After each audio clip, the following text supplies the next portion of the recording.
O filme 1917, o diretor de fotografia Dib Lutfi e a droga do cinema. Oi pessoal, aqui é o Yuri Vieira, saindo aqui do meu esconderijo para gravar um vídeo aí sobre esse filme que ganhou o prêmio no Globo de Ouro e que vai pro Oscar e que eu assisti ontem. E eu gostei tanto do filme que eu não consegui gostar do filme porque eu não consegui prestar atenção na história. Fiquei impressionante. A cinematografia do filme é tão fodida que para quem já trabalhou com audiovisual fica besta, né? Fica pirando na técnica do filme. Eu tenho esse problema, né? Que eu peguei uma câmera pela primeira vez na mão quando eu era criança, em 1983. Câmera VHS, né? De lá para cá eu já fiz muita coisa, mais trabalhos institucionais do que ficção, né? Ficção mesmo eu fiz só 2 curtas-metragens, fiz alguns documentários e tal, publicidade. Trabalhei uns 2 anos como freelancer na produtora Chroma Filmes em São Paulo, no final dos anos 90, antiga Adrenalina. Fiz vários comerciais com eles. Depois trabalhei em outras produtoras aqui em Goiânia, como a Sertão Filmes, a Cora Filmes. Fiz muito making off, essas coisas, mas enfim, quem trabalhou com audiovisual, quem trabalha, né, quem já fez alguns filmes, fica pirado quando aparece alguma coisa tecnicamente impressionante, como é a técnica desse filme, 1917. Odeio filme em que a câmera balança. Sabe essas séries? Eu não sei se é aquela The Office, quais são, e outras séries, mais umas séries que tem de televisão que você vê que é câmera na mão.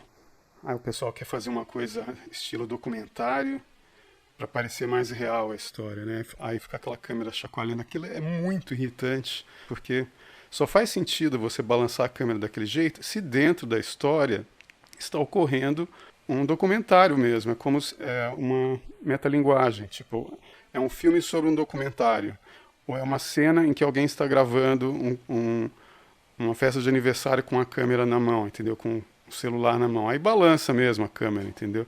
Mas quando você vai contar uma história e você balança a câmera, você atrai a atenção não para a história, mas para a técnica que está sendo usada. Olhar um quadro, ao invés de olhar o quadro, você olha a moldura. É para isso que você atrai a atenção quando você balança a câmera. É um saco. Eu fui sócio de um estúdio fotográfico em São Paulo, na Vila Olímpia, que tinha 2 nomes, né? Porque os sócios brigavam tanto entre eles, eram uns 4 sócios, que cada um deu um nome para o estúdio, tanto que a gente botou o nome de BU, né?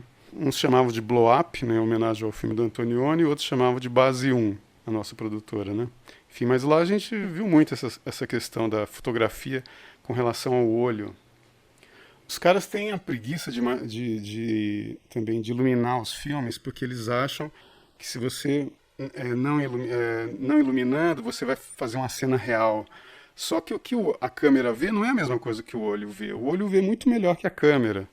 Por isso que aquele filme do Kubrick, cadê aqui? Barry Lyndon, exatamente.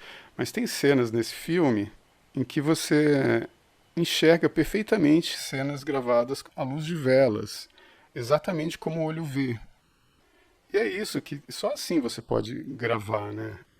Se você conseguir reproduzir o que o olho vê. Ó, só para mostrar aqui a cena do Barry Lyndon. Ele tem cenas maravilhosas, assim, gravadas à luz de velas. Em geral, quando você vê esses filmes de época anterior à luz elétrica, né, você vê que o estúdio está iluminadaço. É impossível aquele tipo de luz quando você tenta imaginar a cena real. Mas se você fosse filmar com luz de velas, com a câmera comum, você não ia conseguir filmar nada, ia ficar tudo escuro demais, porque o olho não vê desse jeito. Hoje em dia o pessoal põe um monte de vela. Vamos fazer um filme de época. Põe um monte de vela e pega uma câmera vagabunda que não enxerga direito. Aí fica aquela coisa escura que você não consegue perceber nada. Entendeu? É o Kubrick que está na cena aqui. E o pessoal acha que está fazendo a coisa real, quando não é. O olho não vê. O olho vê muito melhor do que aquilo. Na verdade, a cena do filme é essa. Aquela é a cena de fotografia. Tá vendo? Aquela lá é uma fotografia da cena iluminada a velas. E essa é a cena do salão iluminado a velas, feita pelo Kubrick, captada pela câmera de cinema com uma objetiva projetada pela NASA, que a NASA usava em satélites para fotografar o espaço escuro, né?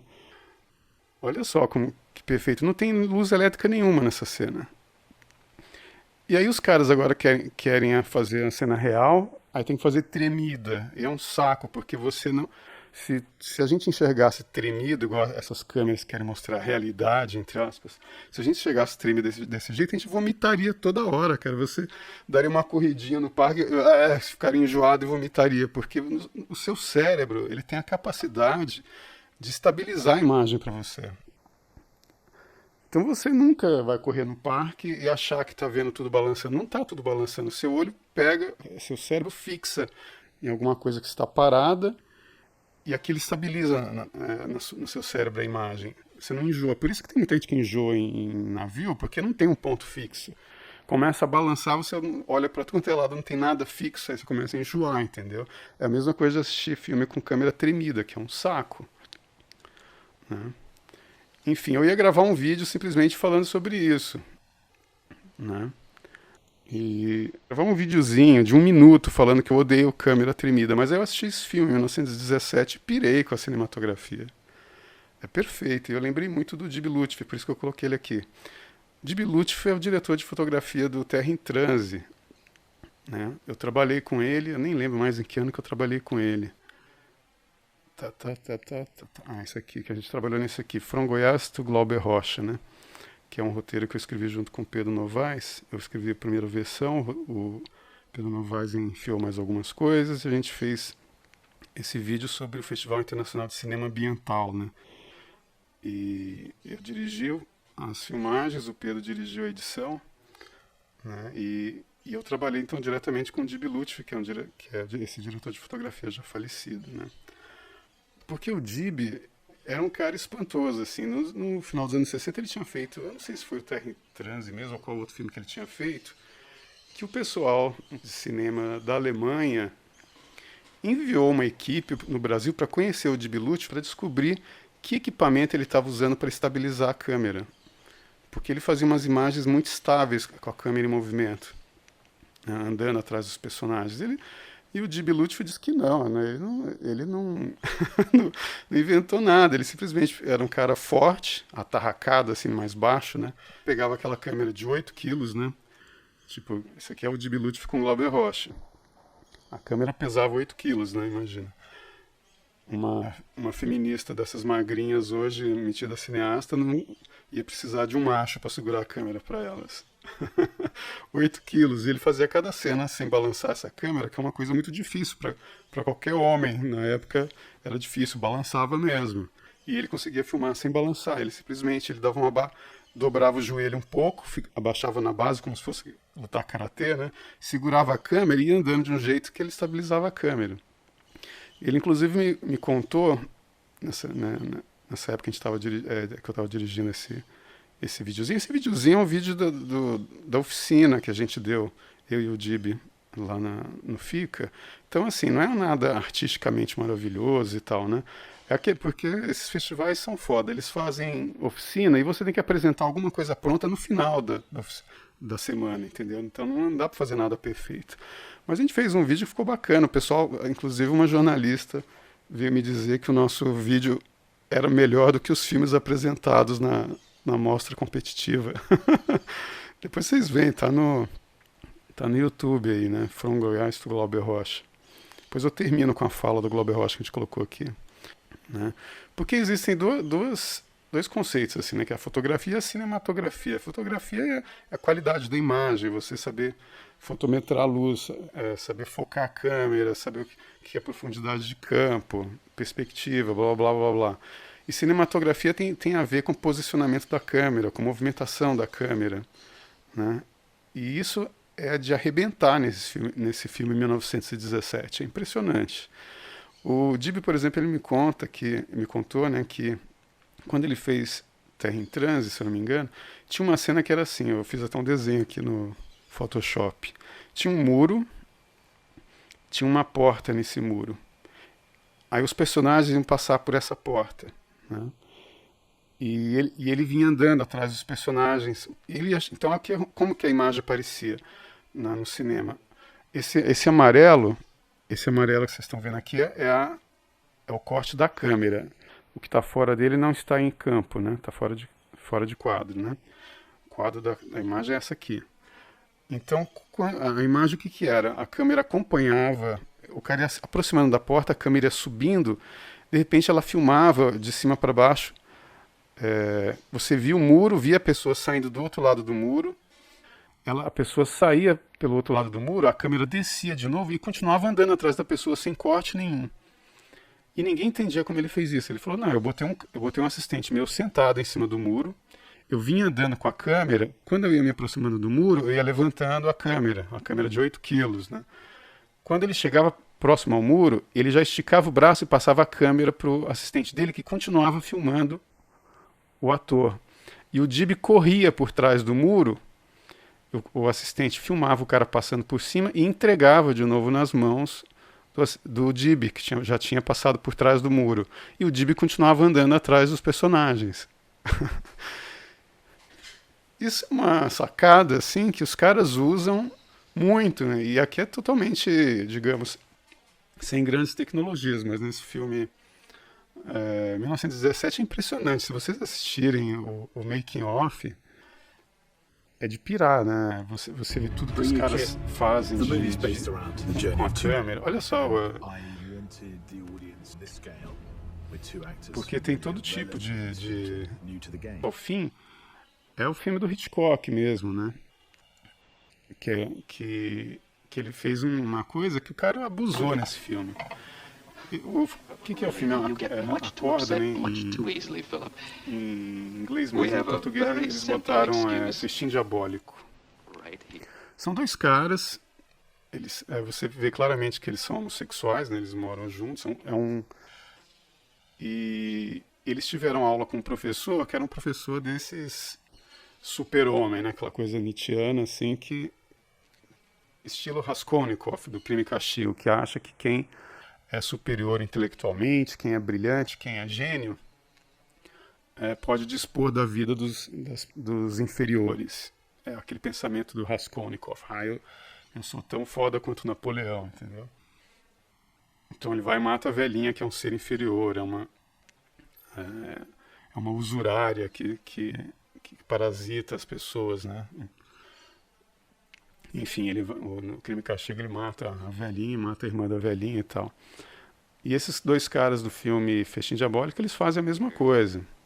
Entendeu? Eles matam um cara enforcado, olha a corda, ele esconde dentro do baú, cobre esse baú como se fosse uma mesa, organiza uma festa, convida umas pessoas para uma festa, enquanto o defunto está dentro do baú. E convida um professor com quem eles aprenderam essa grande teoria de que o superior pode dispor da vida dos inferiores, né? Que é uma ideia maluca que graça pela intelectualidade do mundo inteiro, principalmente a intelectualidade dos totalitaristas, né? Dos revolucionários, enfim. Mas olha como o Hitchcock corta. A pessoa, porque cada rolo de filme, né, tinha, se não me engano, uns 15 minutos. Os atores tinham que fazer a cena 15 minutos sem errar nada. E toda vez que estava acabando o filme, ia dar 15 minutos, o ator passava com as costas na frente da câmera. E aqui ele trocava o filme. E continuava a cena como se não que é contínua. Então o filme é igual, da mesma forma que em 1917, o Festim Diabólico também é assim, é como se fosse um plano sequência do começo ao fim. Na verdade, são vários planos sequências de 15 minutos engatados um no outro, sem que a pessoa perceba, porque a pessoa passou na frente da câmera bem na hora do corte, né? Então o corte é disfarçado. E esse filme, 1917, tem a mesma ideia. E como eu estou dizendo, todo cineasta tem essa mania. Nossa, que plano sequência. Porque é muito difícil. Você vai fazer uma cena só, às vezes você tem que repetir. No mínimo você faz uns 3, 4 takes. Mas tem gente que faz 10 takes para ter uma cena que vai salvar para a edição final. O Kubrick era um cara que deixava todo mundo louco, que ele podia fazer 40 takes ou mais. No Iluminado ele estava deixando todo mundo maluco, né? Porque ele mandava o neguinho repetir 40 vezes a mesma cena. E cenas assim, que não eram longas, não eram planos sequências enormes. Por isso espanta muito você ver plano sequência. Cenas muito longas, sem erros, entendeu? Porque isso deixa o cineasta de cabelo em pé, porque isso dá muito trabalho. Tanto você ler sobre 1917, eles levaram meses ensaiando as cenas, né? antes de gravar mesmo. Por exemplo, quando o pessoal assistiu, em português chama Fervura Máxima, que é esse filme do John Woo, eu lembro que eu assisti isso com meu pai. Em geral, o público que não tem conhecimento de técnica cinematográfica nem percebe. Ele se sente mais imerso no filme inconscientemente.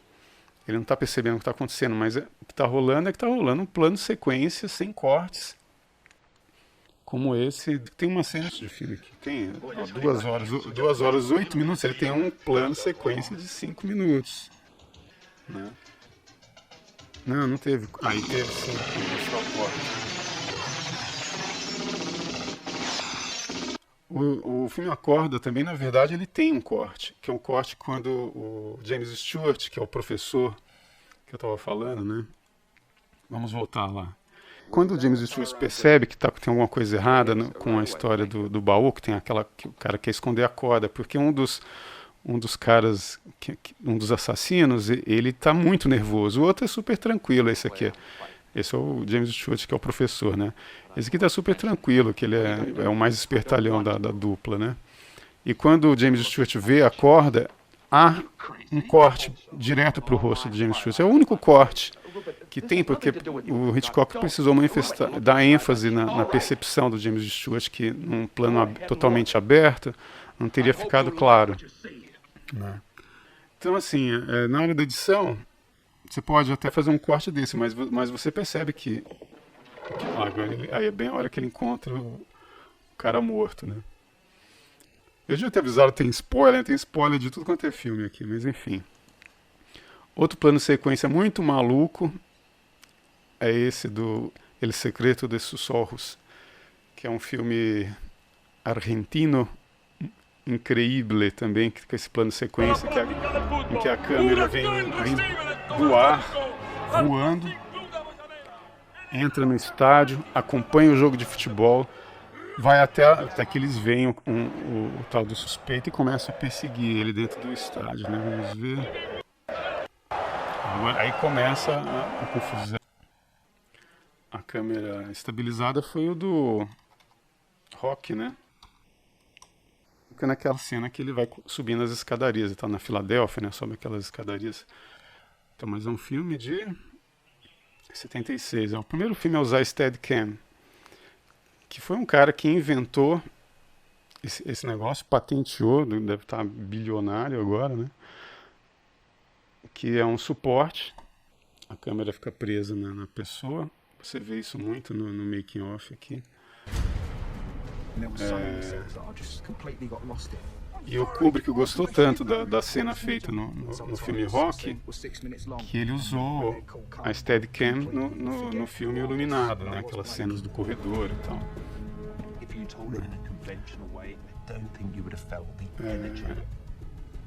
Então foi aí que a câmera tomou uma certa liberdade. Saiu do... isso aqui é um Steadicam. E tem cara que ganha a vida só fazendo Steadicam. Ele não faz outro tipo de filmagem, só Steadicam, porque é um equipamento caro. Você prende um colete, né? E você, a câmera é pesada, o equipamento é pesado e você pode sair correndo com aquilo. Você nem precisa um monitor para você, o vídeo assiste, né? Um monitor aqui, ali tinha um Steadicam. Enfim, mas tem um vídeo que fica enquanto o cara está olhando para baixo para não tropeçar, o vídeo da filmagem que ele está fazendo fica bem olhando para baixo. Então ele pode olhar o chão e a imagem que ele está gravando ao mesmo tempo. Então ele não vai sair olhando no objetivo da câmera e tropeçando nos buracos, né? Enfim, mas esse filme usa muito Steadicam e outras coisas mais. O primeiro a usar foi o Rock, Iluminado, se não me engano, foi o segundo que usou depois que o Kubrick assistiu. Porque antes, imagina como que era na época do Cecil B. DeMille, né? Imagina, o Cecil B. DeMille, a câmera era totalmente presa, né?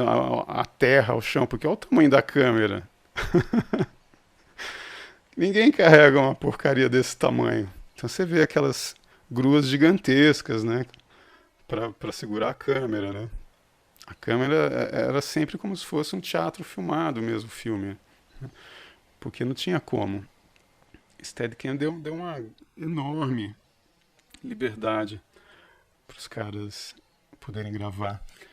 E uma coisa que eu conversava muito com o Dib, que foi quando a gente, isso foi na cidade de Goiás, né, onde teve o FICA, não lembro que ano foi, talvez 2006.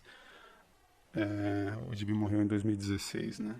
Que o Dib, assim, ele não gostava de conversa, ele era um técnico perfeito, é o sonho de todo diretor, que é o cara que não discute com você, faz o que você quiser. Então ele trabalhou com tudo quanto é tipo de cineasta, inclusive cineastas ruins. Porque ele não está querendo julgar o seu trabalho, ele está querendo trabalhar da melhor maneira possível, né? E a gente teve uma conversa que foi muito interessante, porque eu não sei de onde veio o assunto, porque quando eu morei com a escritora Hilda Hilsch, a Hilda gostava muito de conversar sobre projeção astral, viagem astral.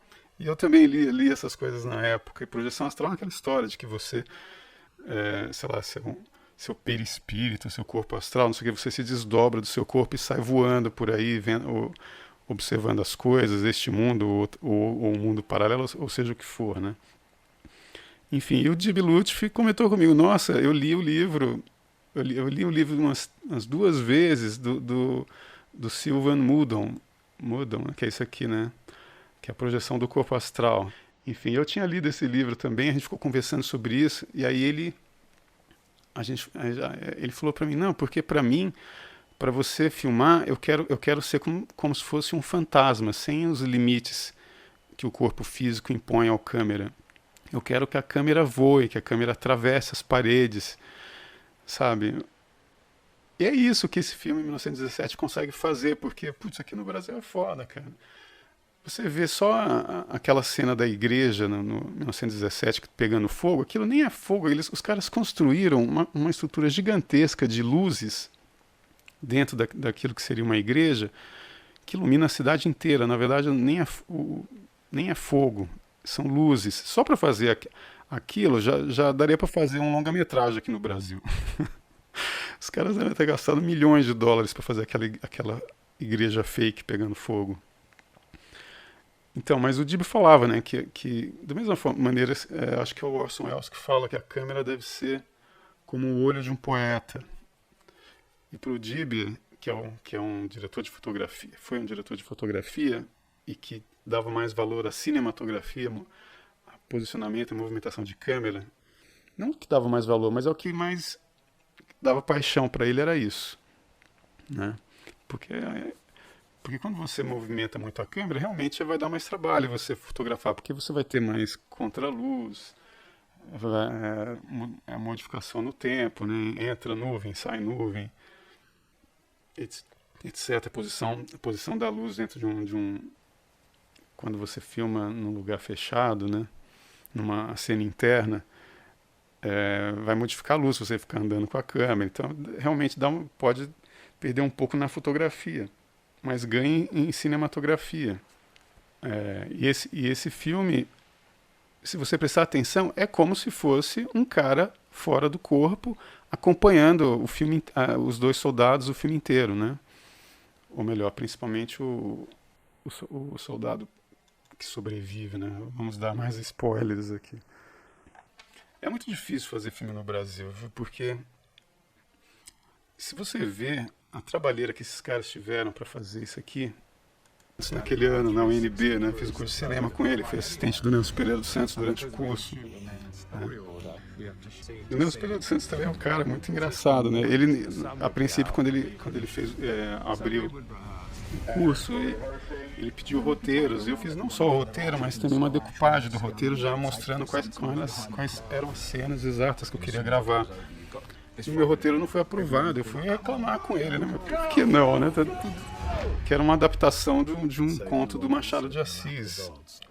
E ele me disse, não, você me fez a decupagem, eu vi, o negócio estava ótimo, só que o problema isso aqui é um curso que a gente tem que fazer em 15 dias, e o seu roteiro é uma coisa muito, a sua decupagem é muito bem feita, mas é para um filme profissional, a gente está aqui só para ensinar o básico para os alunos, né? Ele falou, essa foi a desculpa dele. Eu falei, não, mas eu quero participar, então fica com o meu assistente, né? Mas depois eu fui vendo, só tinha mulher no curso dele. mulher e o Marcelo, que eu esqueci o sobrenome dele. Foi aprovado um cara e um monte de mulher, e depois eu acabei sendo. Ele acabou me deixando também fazer o curso, mas como assistente pessoal dele. Porque ele falou que depois que ele já estava bêbado, a gente estava no Rosenthal. O Rosenthal era o cozinheiro do Juscelino Kubitschek, que tinha um restaurante lá perto do Palácio da Alvorada. Tinha um restaurantezinho lá, né, que era amigo do nosso Pedro Santos. Uma vez lá, já bêbado, ele falou para mim, não, na verdade, eu escrevi o roteiro em 2003, os atores, porque esse filme a gente já fez em Goiânia, não tem muita... Não tinha, e foi de 2000, em 2007, não tinha muita tradição de cinema, então você pega atores muito forçados, aquela coisa bem teatral, então até escolher atores, até conseguir dinheiro, eu e a Cássia Queiroz, a gente tentando juntar dinheiro para rodar esse filme, e não dava certo, até que falei para ela, não, Cássia, eu não vou entrar com um projeto de lei não, mas ela falou, então eu vou, porque esse filme tem que sair de algum jeito, mesmo com os meus protestos, ela foi lá, entrou, mas a gente conseguiu metade só do dinheiro para fazer o filme e só dava para rodar em um dia. Foi terrível. A gente ficou rodando o filme das 7 da manhã às 4 da madrugada do dia seguinte, sem parar, né? Numa sala com quase 100 figurantes, né? E foi, sabe, muito cansativo, porque com pouco dinheiro a gente não podia deixar passar o dia, porque a gente não ia ter mais a sala de cinema. A gente não ia ter dinheiro mais para pagar figurante, para pagar os técnicos, para pagar os atores. Tinha que terminar naquele dia. Então, algumas coisas talvez tenham ficado meia boca. Hoje até às vezes me arrependo um pouco de ser uma história meio verborrágica. Porque esse talvez seja, eu brinco às vezes, né, que é o filme que... que é o último filme que realmente merece ser visto no cinema. Porque... é um filme para ser um espelho, então não dá, assistir no YouTube, você pode até pegar a ideia, mas a sensação de assistir isso aqui no cinema é muito engraçada, porque eu sacaneio com o público, eu ponho esse filme durante aí 2 minutos, não sei, é simplesmente a plateia olhando para cá, né? Eu ganhei um prêmio de melhor direção no Fast Cine com esse filme, das mãos do ator Cécile Thierry, né? Thierry, que é o filho da Tônia Carreiro. Cécile Thierry, que é um grande ator também, ganhou o prêmio de melhor direção com esse filme. Então, assim, fica mostrando uma plateia, e o pessoal no cinema, quando a gente está assistindo, começa a reclamar, mas lá vem um filme de arte, né? Esses filmes de cabeça, né? Essas besteiras e tal. E exatamente o tipo de reclamação que eu ponho na boca do protagonista. O protagonista começa a reclamar do filme. Fala, que porra de filme é esse? Que é só uma plateia de cinema olhando para cá. Então esse filme ficou divertido, né? E começa uma briga dentro do cinema, né? Porque o pessoal quer continuar olhando, a plateia muda e ele quer brigar, quer discutir, vira uma confusão. Então vocês assistem aí no YouTube, chama Espelho, né?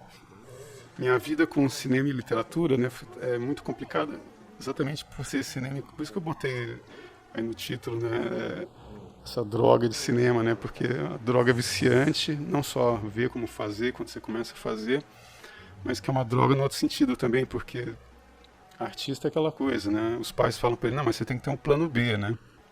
Eu quero pintar quadros, né? Ah, mas você tem que ter o plano B. Aí o cara vai, sei lá, ser funcionário público, estudar medicina, ser advogado e pintar, né?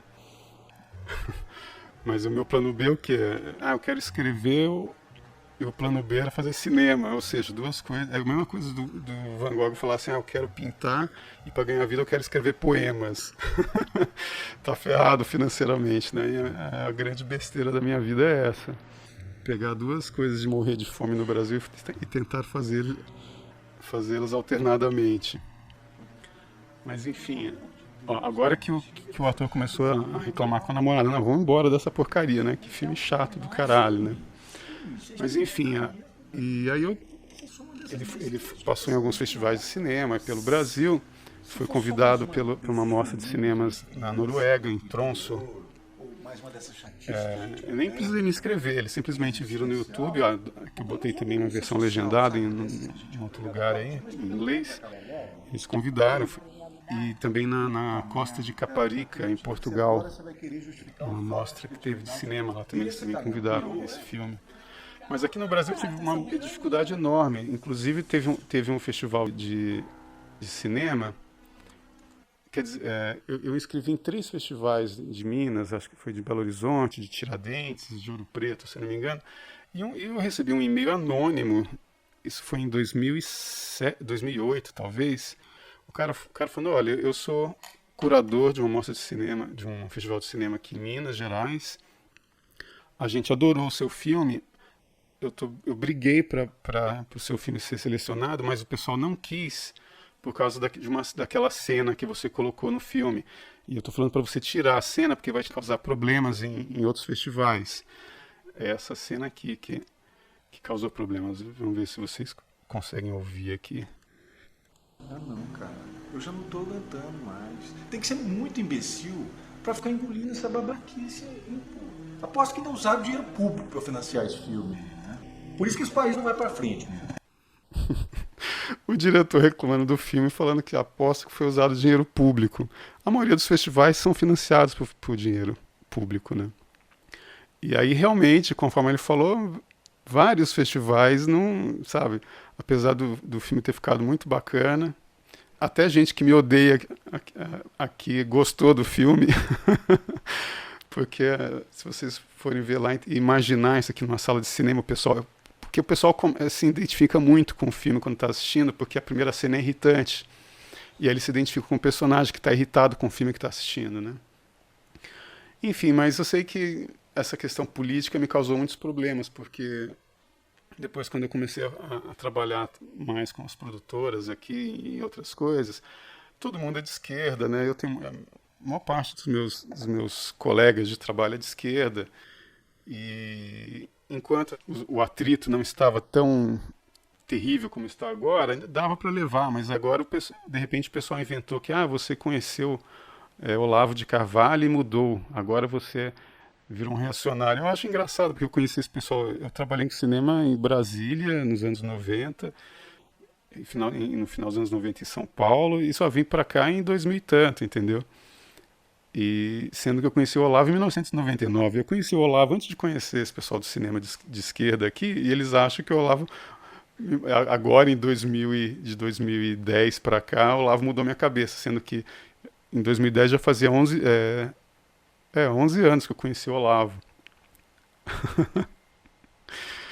Ai, ai, ai, enfim. Mas é assim, eu não sei o que vai rolar com o cinema no Brasil se não for no esquema Walter Hugo Cury, Mazzaropi, esquema empresarial mesmo, empreendimento. O Mazzaropi era um empresário, o cara tinha uma fazenda onde que era o estúdio dele, gravava os filmes dele lá, viveu disso a vida inteira. Conseguia, sem dinheiro público, entendeu? Faziam filmes mais que tem um apelo maior para um grande público, que são filmes humorísticos. Não é um humor Monty Python, entendeu? É um humor popular, né? Como é o do Paulo Gustavo, por exemplo, né? É Paulo Gustavo que ele chama, né? O careca lá, que é um dos poucos humoristas que eu realmente acho engraçados aqui atualmente, né? E o Walter Hugo Cury era um cara assim que só foi usar dinheiro público, mas no final da vida dele, sabe? Né?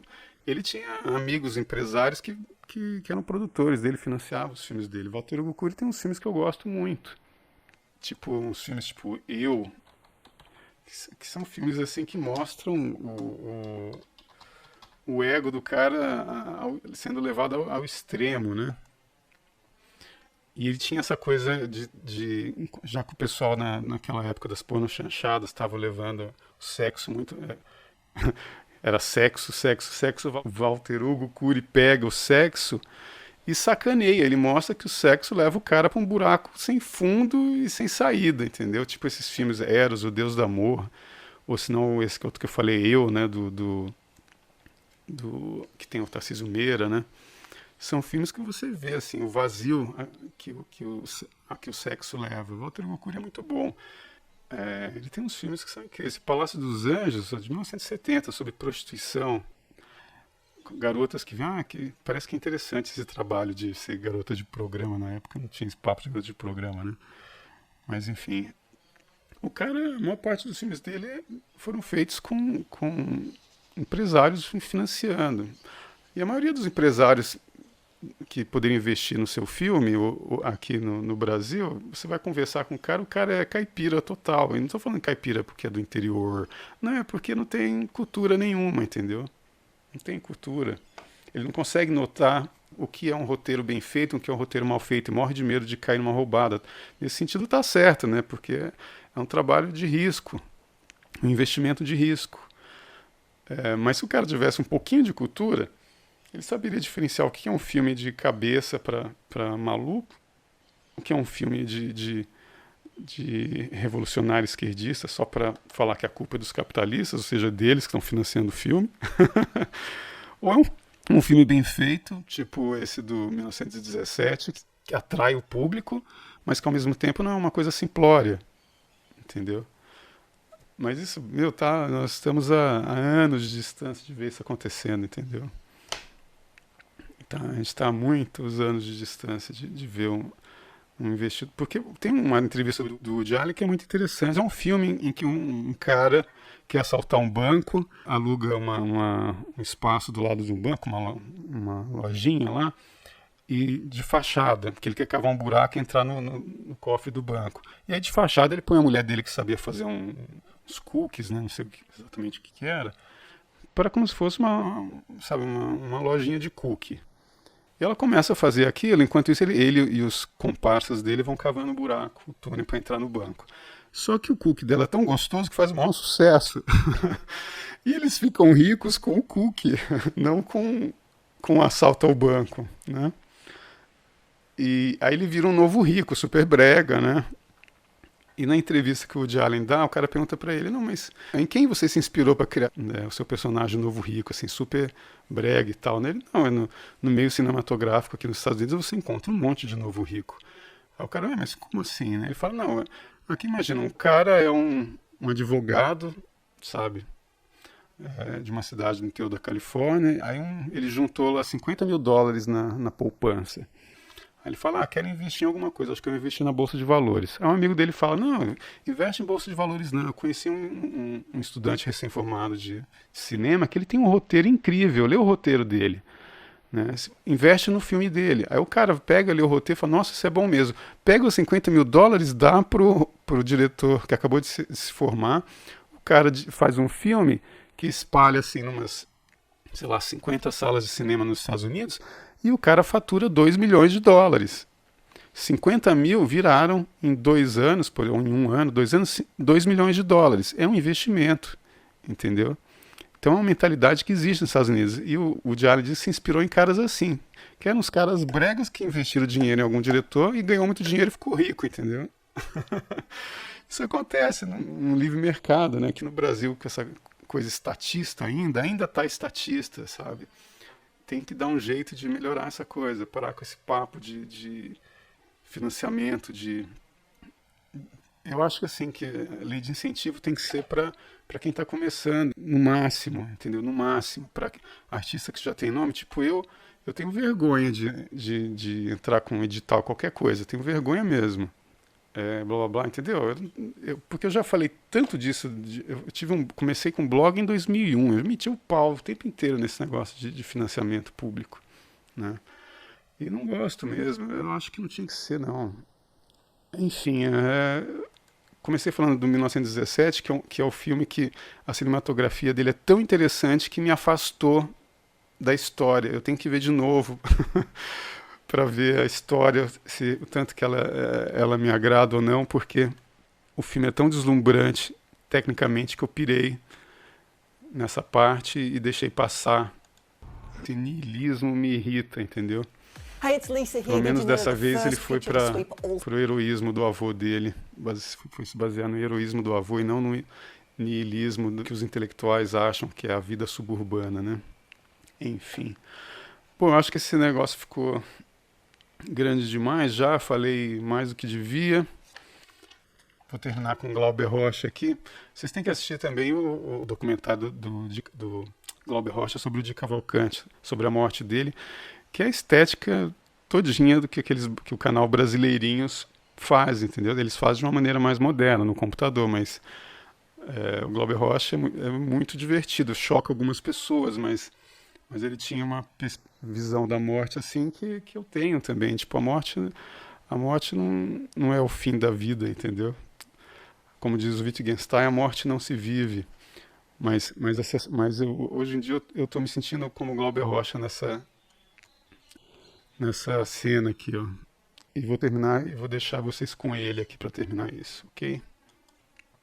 Realizei alguns filmes brasileiros de repercussão internacional e me encontro no Brasil marginalizado e sem ver nenhuma perspectiva de saída para o cinema.